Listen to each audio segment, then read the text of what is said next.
అంటే మన ఆలోచన మనం ఎలాగైతే ఆ ఋషులు అక్కడికి పోయి తపస్సు చేస్తున్నారో మన థాట్ కూడా అలాగే ఉండాలి. మన ఆలోచన అలా ఉండాలి. ఎవరు చెప్పినా నేను డిస్టర్బ్ అవ్వను, ఎవరు చెప్పినా డిస్టర్బ్ అవ్వను. నిజంగా చెప్తున్నానండి.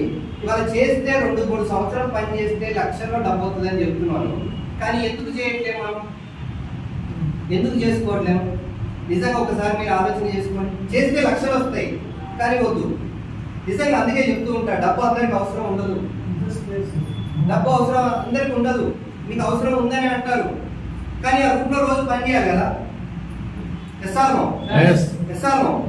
పని చేయాలి కదా. ఇప్పుడు సపోజ్ రిక్షా దొరుకుతున్న వ్యక్తి ఉన్నాడు, బాగా కష్టపడుతున్నాడు.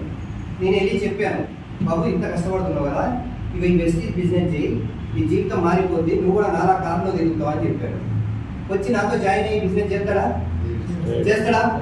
చేయడు. ఇప్పుడు చెప్పండి, అతనికి డబ్బు అవసరం ఉందా లేదా?